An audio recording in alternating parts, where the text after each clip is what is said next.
Let's think a little bit about the notion of atomic size or atomic radius in this video. And at first thought, you might think, well, this might be a fairly straightforward thing. If I'm trying to calculate the radius of some type of circular object, I'm just thinking about, well, what's the distance between the center of that circular object and the edge of it? So the length of this line right over here, that would be the radius.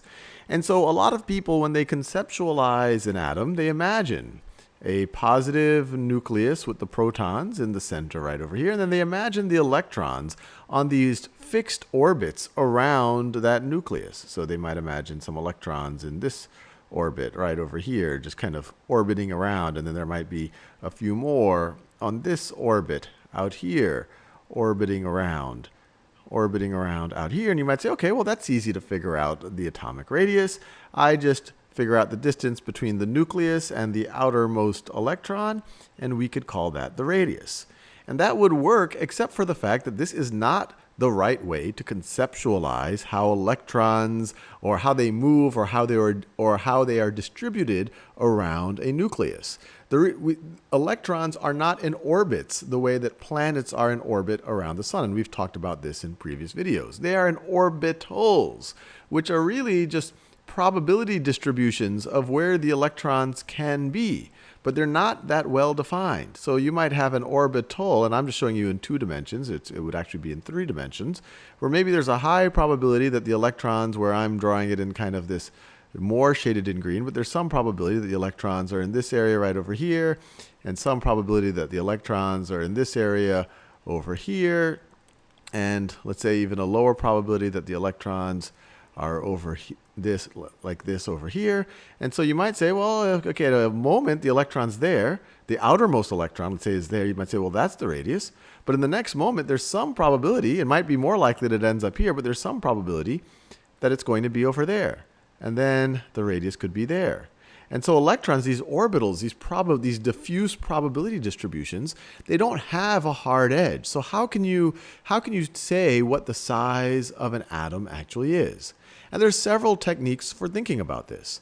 One technique for thinking about this is saying, okay, if you have two of the same atom that are, two atoms of the same element that are not connected to each other, that are not bonded to each other, that are not part of the same molecule, and you were able to determine somehow the closest that you could get to them to each other, so without them bonding. So you were kind of see what's the closest that they can kind of get to each other. So let's say that's one of them, and then this is the other one right over here. And if you could figure out that distance, that minimum distance, without some type of, really, I guess, a strong influence happening here, but just the minimum distance that that you might see between these two, and then you could take half of that. So that's one notion, and that's actually called the van der Waals radius. Another way is, well, what about if you have two atoms of the same element that are bonded to each other? They're bonded to each other through a covalent bond. So a covalent bond, we've seen this in the past. The most famous of covalent bonds is a covalent bond. You essentially have two atoms. So that's the nucleus of one, that's the nucleus of the other, and they're sharing electrons.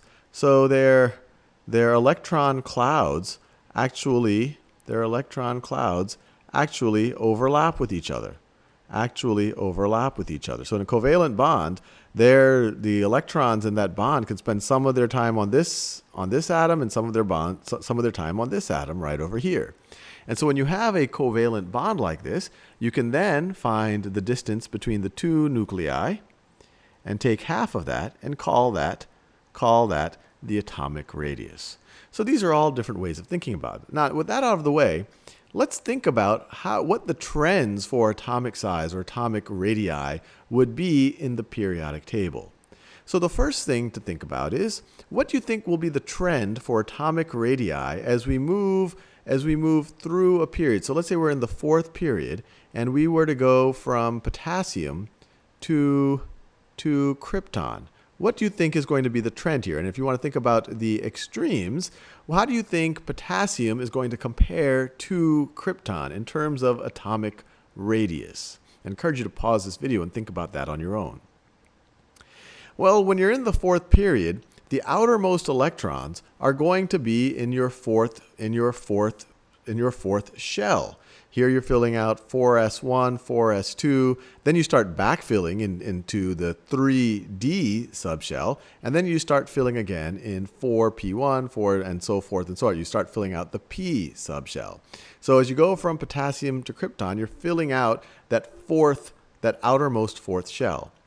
Now what's going on there? Well, when you're at potassium, you have 19, 1, 2, 3, 4, 5, 6, 7, 8, 9, 10, 11, 12, 13, 14, 15, 16, 17, 18, 19. You have 19 protons, and you have 19 electrons. Well, I'll just do it as, 1, 2, 3, 4, 5, 6, 7, 8, 9, 10, 11, 12, 13, 14, 15, 16, 17, 18. But you only have one electron in that outermost, in that fourth shell. And so let's just say that's that electron at a moment, just for visual. It doesn't necessarily have to be there, but just to visualize that. So that one electron right over there, you have 19, and you have 19 protons. So there's going to, you have some, I guess you could say, Coulomb force that is attracting it, that is keeping it there. But if you go to krypton, all of a sudden you have much more positive charge in the nucleus. So you have 1, 2, 3, 4, 5, 6, 7, 8. I don't have to do them all. You have 36. You have a positive charge of 36. Let me write that. You have plus 36. Here you had plus 19, and you have 36 electrons. You have 36 electrons, and I've lost track of them. But in your outermost shell, in your fourth, you're going to have the 2s, and then you're going to have the 6p. So you have 8 in your outermost shell. So that'd be 1, 2, 3, 4, 5, 6, 7, 8. So one way to think about it, you have more positive charge in the center, and you have more negative charge on that outer shell. So that's going to bring that outer shell inward. It's going to have more, I guess you could imagine one way, more Coulomb attraction right over there. And because of that, that outermost shell is going to be drawn in.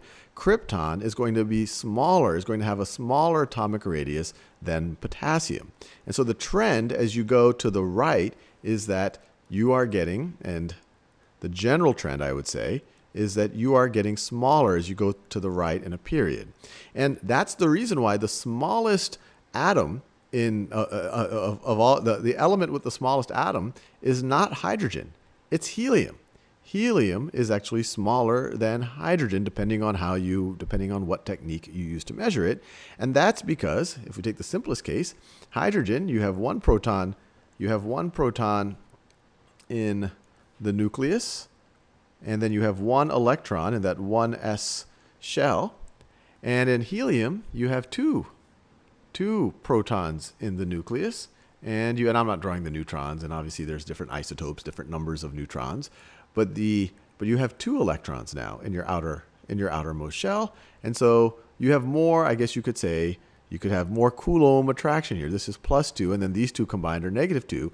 They're going to be drawn inward. So that's the trend as we go to the right, as we go from the left to the right of the periodic table, we're getting smaller. Now what do you think is going to happen as we go down the periodic table?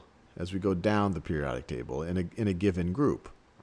Well, as we go down a group, each new element down the group, we're in a new period, we're adding a new shell. So you're adding more and more and more shells. Here you have just the first shell, now the second shell, and each shell is getting further and further and further away. So as you go down in the periodic table, you are getting larger. You're having a larger atomic radius depending on how you are measuring it. So what's the general trend? Well, if you're going larger as you go down, that means you're getting smaller as you go up. You get smaller as you go up. So what's going to be the smallest ones? Well, we've already said helium is the smallest. So what are going to be some of the largest? What are going to be some of the largest atoms? What's going to be the atoms down here in the bottom left? So these are going to be large, these are going to be small.